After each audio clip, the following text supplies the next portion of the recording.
Thank you for listening to Depictions Media Radio.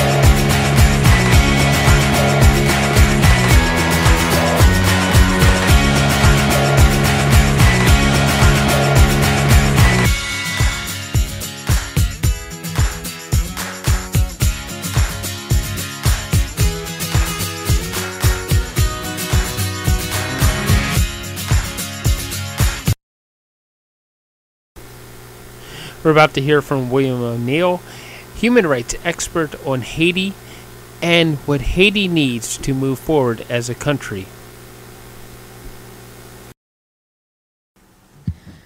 Good afternoon. Thank you for coming to this press conference by Mr. William O'Neill. He has been designated by the High Commissioner Volker Turk as human rights expert in Haiti. He has just concluded his 10-day mission to the country, and we'll talk to you. He'll do opening remarks, and then he'll take your questions. Thank you. Bill? Thank you so much. Good afternoon. Bonjour, everyone, and thank you for coming. My name is William O'Neill, and I'm the human rights expert on Haiti for the United Nations. I recently spent 10 days in Haiti on a fact-finding mission. I have been working on Haiti for over 30 years now, and I have never seen the situation as bad as it is now. Gangs control over 50% of the capital. They rule ruthlessly, kidnapping, extorting, and terrorizing the population. Many areas of the capital city are off limits to the Haitian National Police. In some instances, the police have colluded with gangs. The impact on economic, social, and cultural rights is devastating. Children cannot go to school, markets are closed, or merchants must pay a tax, quote unquote, to gangs. Health clinics cannot operate, and the basic activities of daily life can entail great risks. The gangs are responsible for sexual violence against women and young girls. They use sexual violence to terrorize the population and to demonstrate their control. Gang rapes have become common. I interviewed 2 victims of sexual violence who described how they were beaten and abused and even burned with pieces of hot, melting plastic. The Haitian state, barely present in gang-controlled areas even before this recent wave of violence, is totally absent now. The state, following a report by the High Commissioner for Human Rights and the Integrated Bureau in Haiti in October of last year on sexual violence, committed to provide services and support to the victims. Yet nothing has been done so far. The victims told me that they feel abandoned and alone. I visited the prisons in Port-au-Prince and Cape Haitian. The conditions are cruel, inhuman, and degrading. The National Penitentiary in the capital in particular is horrific. Detainees are kept inside squalid, hot, and overcrowded cells for hours at a time. There is no water or any toilet inside. They must sleep in shifts because there's not enough room for all to lie down at the same time. The cells in Cape Haitian are similarly jammed. But at least there, the director has found a way to have garbage and human waste removed every day. This is not the case in the capital, where I saw a pile of waste, including human excrement, as 10 feet high, 15 feet long, right next to where the health dispensary is. Patients with tuberculosis and other diseases live right next to this. The odor nauseating and the risks to health obvious. Over 80%, I'll say that again, over 80% of those in detention have never been tried or convicted of any crime. I interviewed one person who said he was accused of a petty theft, yet he has been in prison for 7 years awaiting trial. I heard similar stories from other detainees who cannot afford lawyers and are literally rotting in prison. This situation illustrates a massive failure in the justice system. Judges are supposed to charge or release anyone accused within 48 hours of arrest. Prosecutors are charged with visiting prisons every month to ensure conditions are humane. Yet these legal obligations are rarely enforced, and even rarer is anyone held to account for failing to perform. Weak accountability, combined with rampant corruption, results in state institutions that fail to protect human rights. The population, understandably, has little confidence. State officials are rarely punished, and oversight mechanisms are weak. Until this aspect of governance is addressed, the human rights situation will remain dismal regardless of how much aid arrives or if the violence decreases. I did see, however, some positive developments which show that even with the violence and lack of resources, progress can occur. We are not asking for the impossible. The new chief prosecutor in Port-au-Prince, for example, has already released detainees held in police stations that he has visited. He told me that he has established quotas for his office requiring a certain number of cases to be resolved every week, and he will make public announcements of any results. The anti-corruption unit has made significant strides in investigating some major corruption cases. They receive threats every day, yet they continue their work. Investigating Judge Morin, for example, was almost killed a few weeks ago by armed men who fired 13 bullets at his vehicle. Judge Morin is investigating several high-profile corruption cases. Other judges are investigating cases involving former senators, the head of customs, and the head of the National Social Assistance Program. The Haitian National Police suffer from shortages of personnel and all types of equipment. Yet when I met the head of the police in the north of the country, he described how he has gained the trust of the population, which has led to effective operations against gangs. He makes sure his officers are out visibly patrolling. He insists on strict discipline, and every complaint of police misconduct is investigated.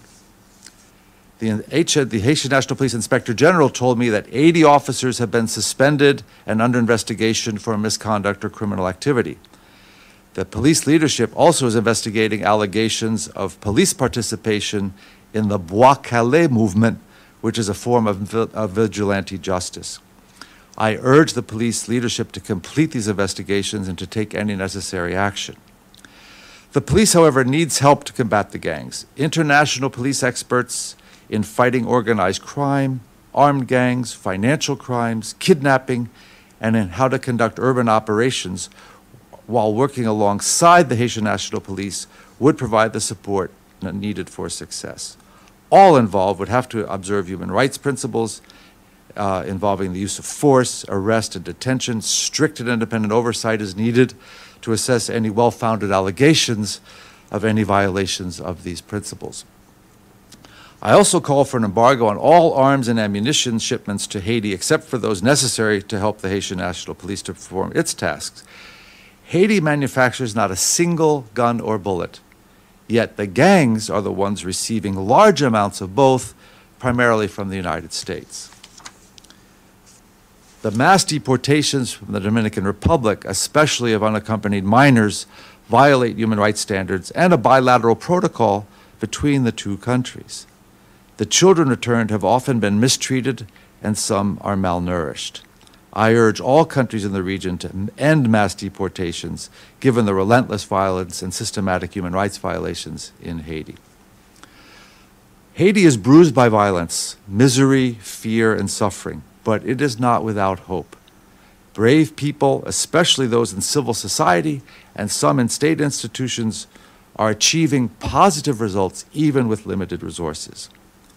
With strong will and focused support from the outside, Haiti can escape this downward spiral. As my Haitian friends always remind me in Creole, Kembe fem palage, which essentially means stay strong, don't give up. Thank you very much for your attention. Thank you, Bill, for briefing. Edie? Thank you very much, Mr. O'Neill. On behalf of the United Nations Correspondents Association for doing this briefing, my name is Edith Lederer from the Associated Press. You said last week at the end of your visit to Haiti that a specialized international force is needed to help fight gang violence in Haiti, and you again reiterated a call for a weapons embargo immediately. You're now in New York. Are you talking to members of the UN Security Council about your report, and what reactions have you had? Thank you. Thank you very much. Yes, I just got back Thursday night, and then with Friday and the holiday, I have started to reach out to members of the Security Council to request some meetings, and some have reposited, and even before I left, they said they really wanted to hear from me after the visit. So I intend in the next week or so to have as many discussions and meetings as possible with whoever wants to meet, but certainly with members of the Council, other member states very active on Haiti, such as Canada, and I want to pursue these issues with them and other parts of the UN system also, to brief them so that they are fully aware of what's happening. And but so far, no reactions other than, yes, please come, we want to hear you. Go ahead, please. Yes, hi, Frank Uciardo from TRT World. Thank you for having this press conference. I want to get back to something you were saying earlier about the police and corruption, and then you were also saying about the police working with vigilantes. Does it seem like the national police force there is so corrupt that they will go in either direction, wherever the money is or wherever it benefits them, to the detriment of the civilians? No, I think there are some, as in any police force, even here in the NYPD, there are some police who are corrupt. There are some police in Haiti that have colluded with the gangs. There are some fairly seriously documented cases in the past and even to fairly recent times. But not all, by no means all. There are some really brave, courageous Haitian police who are literally really risking their lives fighting the gangs. They're outgunned in most cases. But I would say, and also I should add, the police have started a vetting program where they are doing a pretty serious look at who they have, what their records are, are there any complaints, are there any suspicions, and can you get evidence that police have acted either misconduct, abuse of power, criminal activity, or even this collusion with the gangs. And I met with senior Haitian National Police leadership, including the Inspector General, who's responsible for this, and they have told me they are committed to taking a serious look at the integrity and competence of all the members of the Haitian National Police. So I have confidence that they will do this. I have confidence that most of the police are good and honest and really trying. And I also know that there are some that are not. And I hope that they will identify those who are not, and they will be removed from the HMP. You said you've been there over the past 3 decades, and it's the worst you've ever seen it. The tone in these situations is usually set from the top. How corrupt is the government there now? Well, I can't speak for every level, every officer, but I will tell you that so many different Haitians told me corruption is our #1 enemy. And that's not new. That's been, unfortunately, a very long-standing problem in Haiti. I can't speak to individual in the government and their complicity or not, or their actions in being corrupt or not. I can tell you that I had a very good meeting with the head of the anti-corruption unit, who has 30 cases under investigation now, involving some very senior people, including, as I think I mentioned in my statement, the former head of customs. And that's a big deal because it's interesting. He was arrested, and now the case is going forward. I think he was arrested sometime in March or early April. There's a new person in charge. Customs collections in Haiti in April and May set records for getting taxes and the duties and everything else, which shows you that a lot was not being paid. And there's a new sheriff in town. And that's fantastic, because Haiti always has this issue of we don't have enough of this, we don't have enough of that. But if you actually collect taxes and duties from people who should be paying them, and then you can fund government properly, then you can pay the police, you can hire more police, you can pay school teachers, you can keep health clinics with medicine and staff being paid properly. The question now is really to watch, is that new customs revenue being spent in the way it should be? But corruption is certainly a big problem. I think this unit is working very hard. As I said, they have 30 cases, some serious senior people, and then the sanctions regime, I should mention that. The sanctions regime that already has been initiated by the United States, Canada, the Dominican Republic, and I hope soon by the United Nations, has also identified from some very serious people, former president, former prime minister, former heads of the Senate, other politicians, some very major business people. So I think if that regime kicks in and this internal domestic effort to fight corruption can gain steam, you can start to turn things around in Haiti. That's why I keep saying it's not hopeless. People are doing some really good things now, but it's not easy, and it's dangerous. I said this one investigating judge almost got killed 3 weeks ago. The Secretary General seems to be having a bit of a difficult situation with rounding up the political will in the region to send in voluntary police forces or troops to help out the police force there. What's your reaction to the situation? I would hope that people would come forward, different states could come forward, because I think it's needed. It's certainly needed. The Haitian National Police will tell you that. I would say that the people I talk to in Haiti, and I'm not going to pretend I have a global, foolproof survey that I could cite to you, but the people I talk to from all walks of life overwhelmingly want some outside help to come. They're very clear they don't want another, let's say, large MINUSTA with 12,000 troops and this and that. They do want expertise focused on the gang violence, which is kind of specialized expertise that would help, support, reinforce, backstop the Haitian National Police, so that it would be still a Haitian-led effort, but not a Haitian-only effort. It would include others from outside that have this expertise that could be helping and supporting their own police and then their justice system and everything else. So I think, I hope that time is running. It's been many months now. It doesn't, you know, the situation each day is bad. So I hope at some point soon there will be enough of a consensus that this kind of help could materialize in Haiti. Go ahead, Edie. Yeah, a couple of follow-ups. Is there a size for an international force that you think would be effective? Are we talking about, 100? Are we talking about 1,000? What do you think would be needed? This is not my area of expertise. What type of I do have thoughts on what type of expertise is needed. Purely as a layman, my own personal assessment would be certainly not MINUSTA before, but not 100. I think probably 1,000 to 2,000, but it's more important the quality than the quantity, I think. The quality of the support. These are really good people who know this issue, who know about how to do these do this kind of policing work while respecting human rights. That's be crucial. I think that's my view.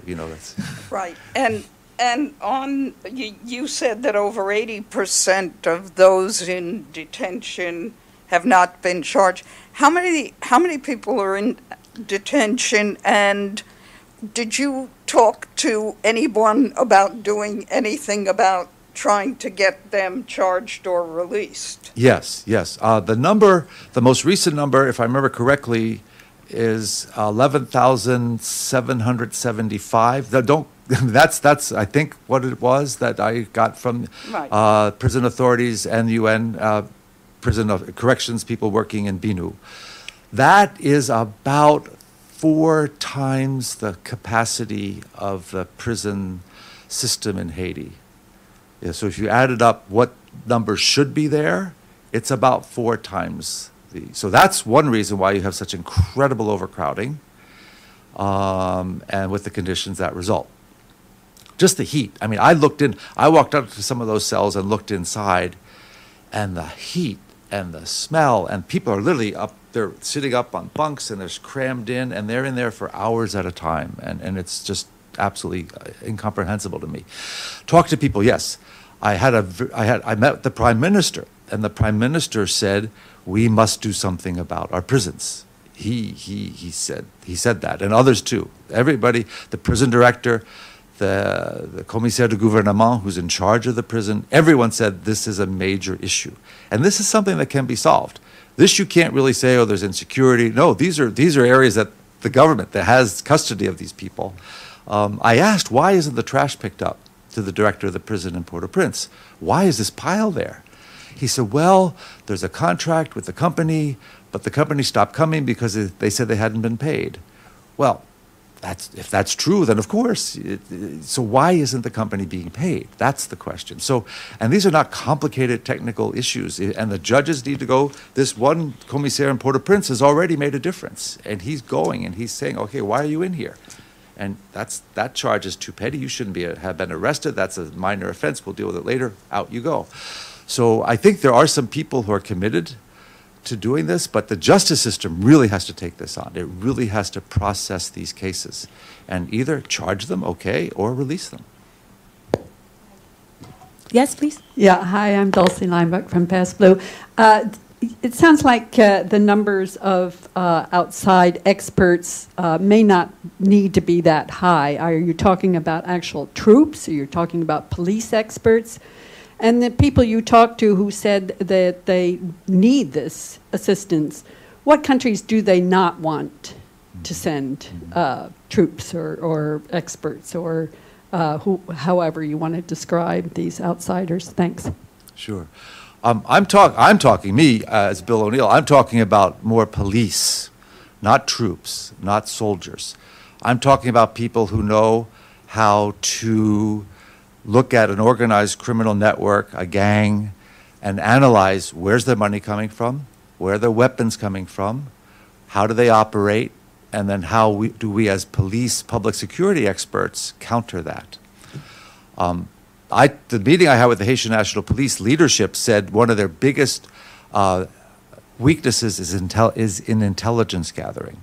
So that's something I would hope whoever would come would have a capacity to analyze intelligence, whether that's, getting everyone, all the gang leaders are on their cell phones all the time. So how would you be able to maybe identify where they are, identify, how if their money transfers on those, who knows, everything's done by phones these days. But anyway, the intelligence and analysis of intelligence. So those kind of folks, I think is what's needed. Financial people who can identify, again, the money flows, money laundering, how are the gangs using the money they're getting to wash it, frankly, is what they do. So those are the kinds of expertise I'm talking about. Fairly specialized, but again, it's out there, and many countries have, Haiti's not unique in facing organized criminal networks like this, and money flows and weapons flows. I haven't heard anybody say, oh, we don't want them. What I did hear is we want somebody to help get the gangs off our necks so we can breathe again. That's also often what they expressed it that way, so we can breathe again, so our kids can go to school, so we can go to the market, so I can have a life, go to medical centers that actually open, and then stop being extorted. The gangs for now have basically cut off the southern part of the country. To the whole 4 provinces or departments in the southern peninsula, there's one road that goes from Port-au-Prince to those areas. Gangs control it. If I can follow up. So you're actually talking about maybe a police contingent from, say, New York City, which has a lot of experience in dealing with corruption. I guess I just don't understand why nobody's stepping up with something as core and maybe not even that huge an investment. Yeah, I don't understand it either. So and that relates to the earlier question. I hope people see more clearly what the need is, and maybe I hope this is maybe the result of the number of visits that have just occurred to Haiti by other parts of the UN system and by me. The Secretary General was just there on Saturday. So maybe this will help clarify in people's minds what is needed and the scope of it, and maybe that would make it more palatable for some folks to step forward. Let's hope.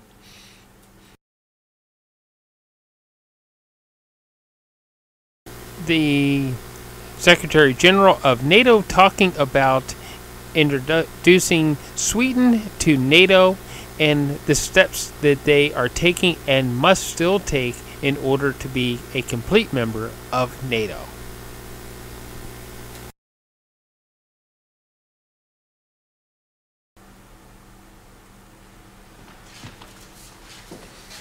Good afternoon. The Secretary General will update you on the meeting that's just finished, and then we'll have time for a few questions. Secretary General. Good afternoon. I have just finished chairing a productive meeting on Sweden's membership in NATO with the delegations from Türkiye, Finland and Sweden. 1 year ago at the Madrid summit, all allies agreed to invite Finland and Sweden to join our alliance. Finland and Sweden also signed a trilateral memorandum with Türkiye, paving the way for their membership. Since then, Finland and Sweden have implemented this memorandum, including through meetings of the Permanent Joint Mechanism to strengthen cooperation on counterterrorism, organized crime and other common challenges. All allies stand together against terrorism, and at next week's NATO summit we will recommit to fight against terrorism in all its forms and manifestations. In April, we welcomed Finland into the NATO family.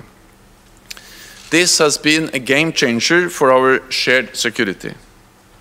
And now it is time for Sweden to join the alliance. I have been clear that Sweden has delivered on the commitments it made under the trilateral memorandum. Sweden has amended its constitution and introduced new anti-terrorist legislation, removed restrictions on arms exports to Turkey, and stepped up counterterrorism cooperation, including against PKK.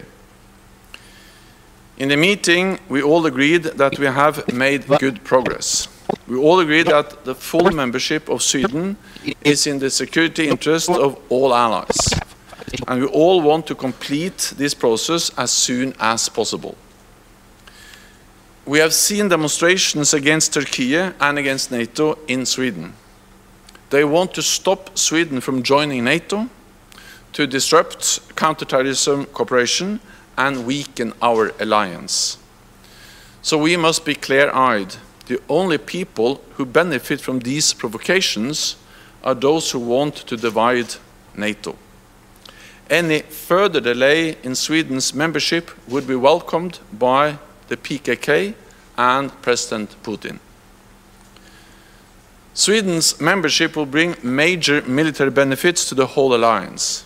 Adding Sweden will allow us to plan for the defense of the entire Arctic, Nordic, Baltic region as one. It will provide an uninterrupted shield from the Black to the Baltic Sea region.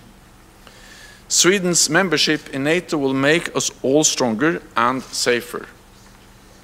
Today, we reaffirmed that Sweden's membership is within reach, and that ratification of Sweden's membership does not mean the end of cooperation with Turkey.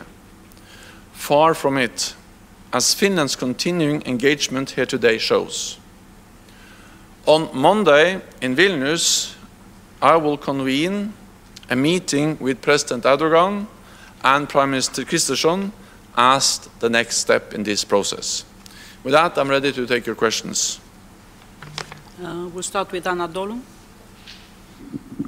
Thank you. Turkish news agency Anadolu, Mr. Secretary General, you repeatedly said that Sweden has delivered on the memorandum signed in Madrid. Apparently, Turkish officials do not agree with that. Also, most recently, Sweden was at the center of reactions from the Muslim world. There was a reaction from the large part of the world. Do you think such a reaction would pose a risk to NATO? Also, do you think Sweden could have an effective counterterrorism mechanism, or would it be a burden on NATO? Well, there's no doubt that Sweden has made very important steps and has followed up on the commitments under the trilateral memorandum agreed in Madrid at the NATO summit last year. Sweden has removed restrictions on arms exports, and the new licenses have been granted for exports of defense material from Sweden to Turkey. Sweden has amended its constitution to be able to strengthen its legislation, and the Swedish counterterrorism legislation has been strengthened. then we have established a permanent mechanism, which is a mechanism to ensure that we have a framework to exchange information, to share intelligence, and this has taken place within the framework of the permanent mechanism, but also bilaterally between Sweden and Türkiye. And at the meeting today, we had the director of the Swedish security services, SEPO, present in the room. So there was a possibility actually to go into specific issues, also with both the Turkish and the Swedish security services present in the meeting.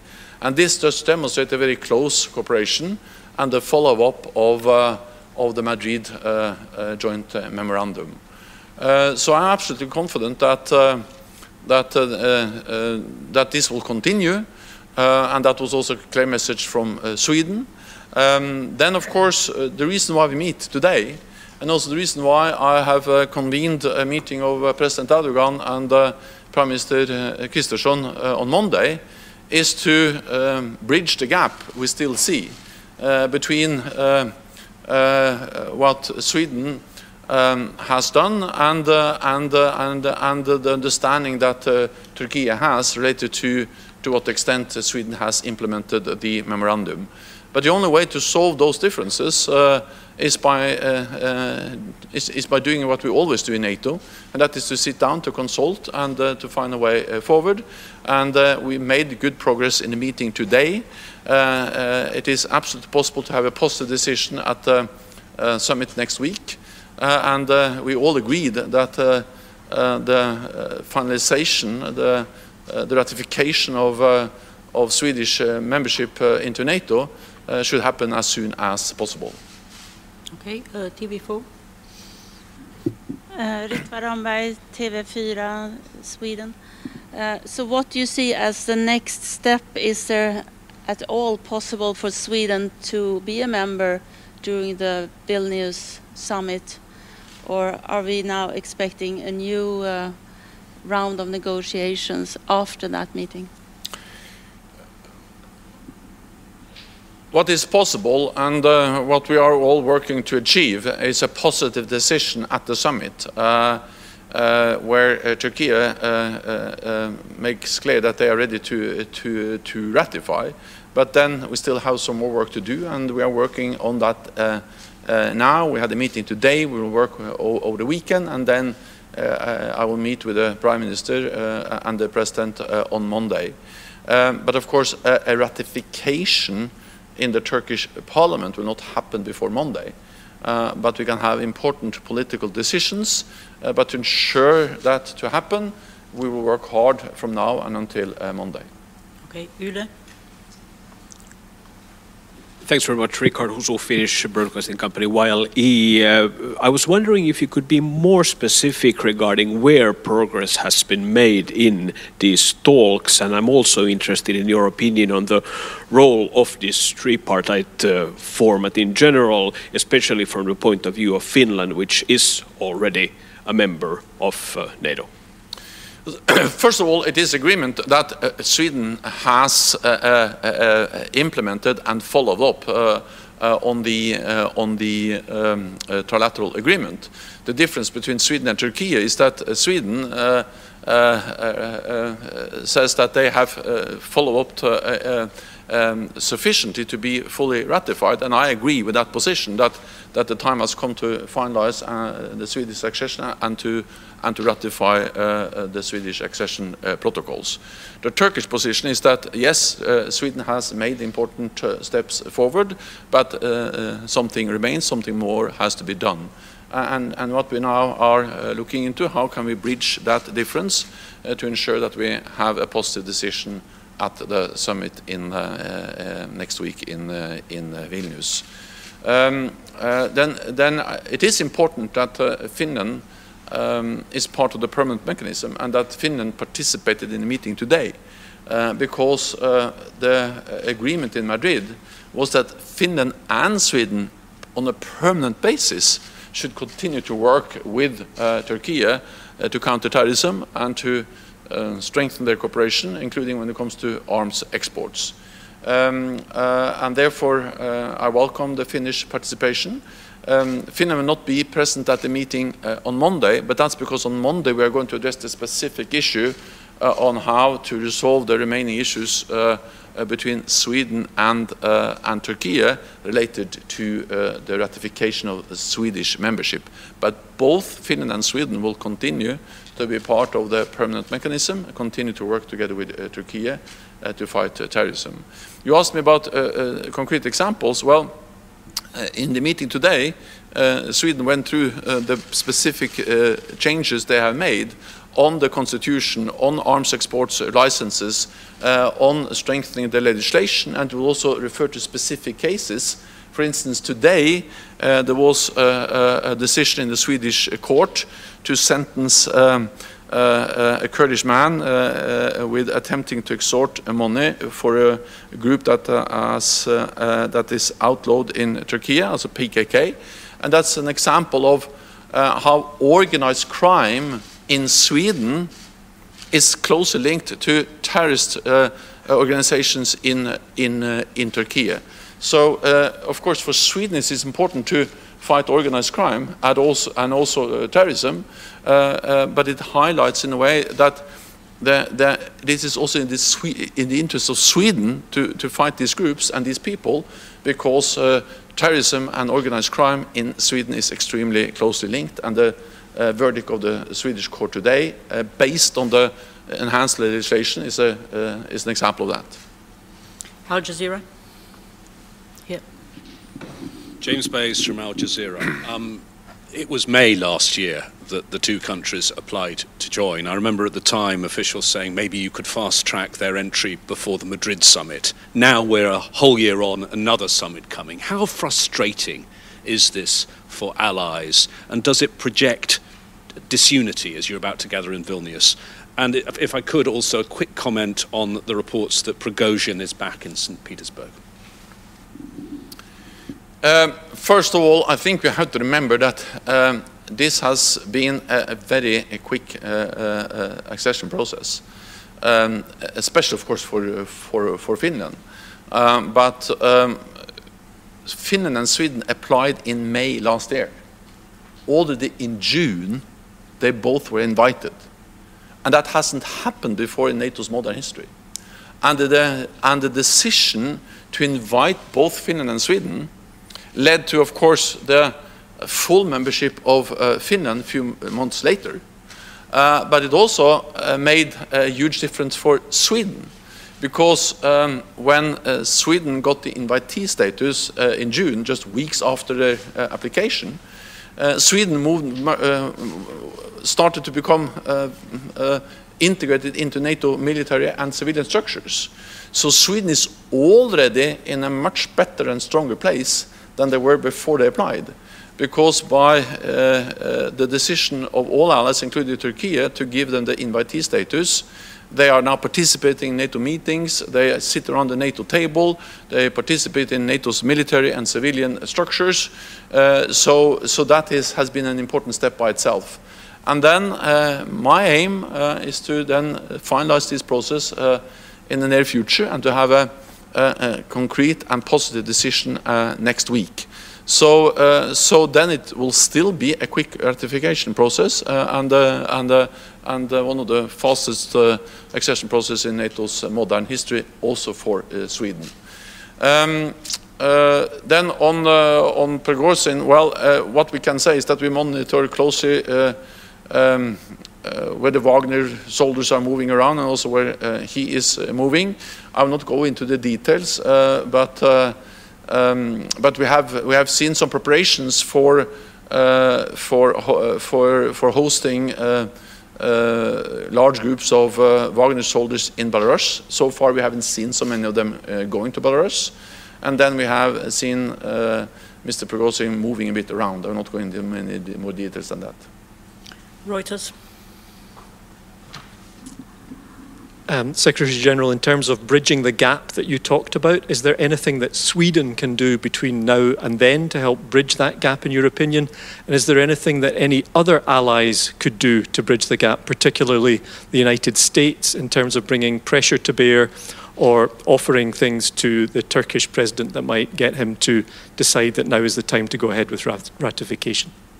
So this is about Swedish ratification, or the ratification of the Swedish application to NATO, the Swedish accession protocols.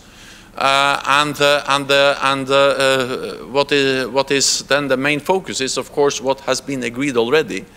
We agreed a joint memorandum where Sweden committed to do a specific list of things, which is related to lifting arms export restrictions, changing their legislation, engaging in closer cooperation with Turkey on counterterrorism, and participating in the permanent mechanism. Of course, Sweden can always deliver more under those headlines, because you can always change more information, you can always have even closer cooperation, you can always grant more export licenses. But I will not go into exactly what Sweden can do between now and the summit. This is a dialogue also which is going on between Sweden and Türkiye. When it comes to other allies, I think that the message has been very clear from other allies that all of them except for Hungary has already ratified, and by doing that they have sent a very clear message that this is something they strongly believe it's good for the whole alliance, that also Sweden becomes a full-fledged member. And in particular, the Baltic allies, they see the value for their security to have Sweden, a Baltic nation, becoming a full member. Let me also add that we met today and we agreed the memorandum last year because we recognize that Turkey has legitimate security concerns.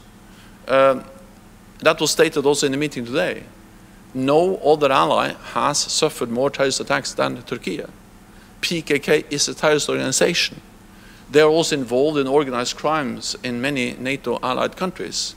And when we can work more closely together, when we can have decisions like we have in Sweden today in the Swedish court, that is good for all of us. It's good for the fight against terrorism. It's good in the fight against organized crime, and it demonstrates that NATO allies are taking the legitimate security concerns of Turkey seriously. SVT. Yes, Regina Swedberg-Ågren, Sveriges Television, SVT. What does it mean for NATO if this process keeps on going without Sweden being accepted at Vilnius meeting? And what has NATO offered Turkey in this process? And last, I would like a comment on you, Mr. Secretary, has been asked to stay on for yet another year. What's your commentary on that? So first of all, the fight against terrorism is important for the whole alliance. And at the summit, we'll actually make important decisions as an alliance in our efforts to fight terrorism, because we will agree new plans for our deterrence and defense, new regional defense plans. And the purpose of these plans is to address our two main threats, which is Russia's aggressive actions, the threats that Russia poses to NATO allies, but also terrorism. So when we increase the readiness of our forces, when we invest in new capabilities, when we have more exercises, when we increase our presence throughout the alliance, then we also are stepping up in our surveillance, in our readiness to fight terrorism in all its forms and manifestations. So NATO is stepping up in the fight against terrorism, and we will make important decisions related to capabilities, to plans at the summit in Vilnius. The first question was about. Well, so first of all, we are. Also, my main ambition is now to get this agreed by the summit. Of course, there is no guarantee, but we are working hard. We had a good meeting today. We are making progress, and I'm certain that we will continue to make progress over the weekend, and then I will meet with President Erdogan and Prime Minister Ulf Kristersson, and then hopefully we can find a common ground to make a positive decision on the completion of the Swedish accession into NATO.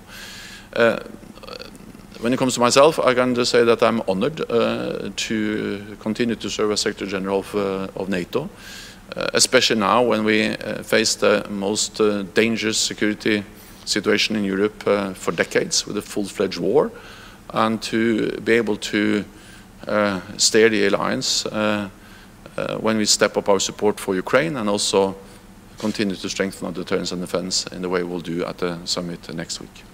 Okay, we'll take one last question, Associated Press. Lorne Cook from the Associated Press. Secretary General, you've said several times and again today that Sweden has done what is required of it. Do you today, after this meeting, understand what President Erdogan wants? I don't expect you to tell me, but do you understand exactly what's required to get this done, what Sweden needs to do? I understand what President Erdogan is asking for, and we have met them many times, and we have discussed them in detail, and that's exactly why we have been able to make progress.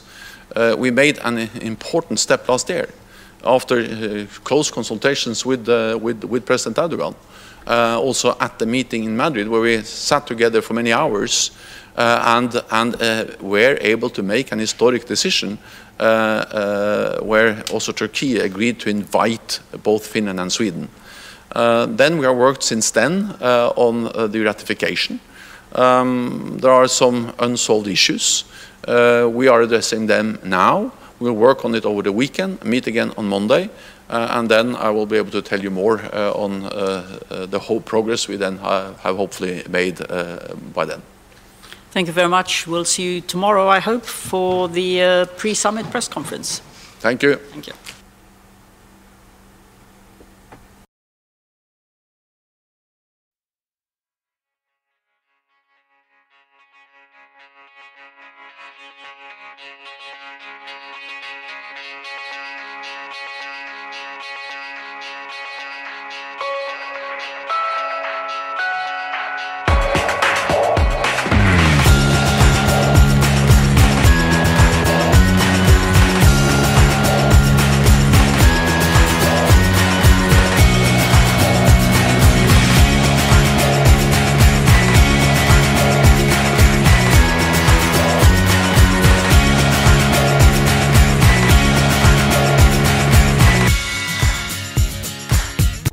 This show has been produced by Depictions Media. Please contact us at depictions.media for more information.